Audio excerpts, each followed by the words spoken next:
Comment ça va? Comment est la forme au départ de ce Tour des Flandres? La forme, ça va. C'est toujours un rendez-vous important de la saison. Maintenant, j'aborde pas le Tour des Flandres comme l'année dernière. J'ai subi une lourde chute au Grand Prix E3 à Rolbeck, qui est un peu la grande répétition du Tour des Flandres.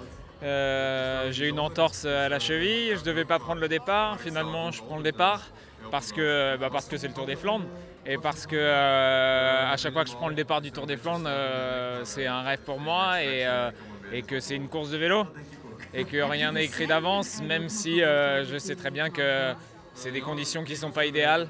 Il pleut aujourd'hui au départ de Anvers, on va avoir une course de mouvement, l'échappée va mettre certainement beaucoup plus de temps à partir que l'année dernière. Le placement va être essentiel, il ne va pas falloir faire d'erreurs, il ne va pas falloir mettre sa roue au mauvais endroit, il ne va pas falloir faire trop d'efforts, on n'a pas 50 cartouches avec une météo comme celle-là. Et voilà. Blessé, mais le moral est là.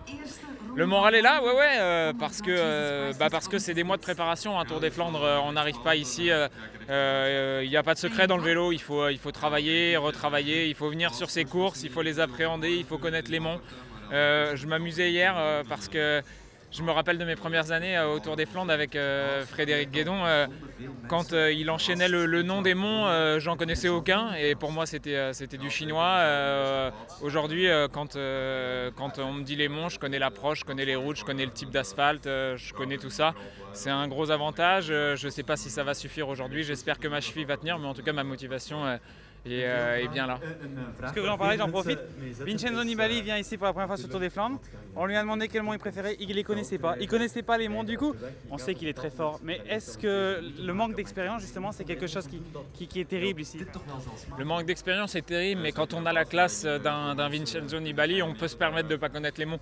Quand on a la petite classe de Johan Alfredo, on est obligé de connaître l'ensemble des monts, de faire attention à tout, d'être un peu au millimètre. Je pense qu'un coureur comme Vincenzo Nibali, il a montré par le passé que c'est un coureur comme Valverde, il est de la trempe des grands champions, il est capable de tout faire. Et je pense qu'un coureur comme lui, il n'a rien à perdre, il a tout à gagner, et il peut faire quelque chose de grand. Frotter, connaître les monts, c'est sûr, c'est une chose, mais quand on est fort, on prend du vent et on reste devant et il est fort. Donc,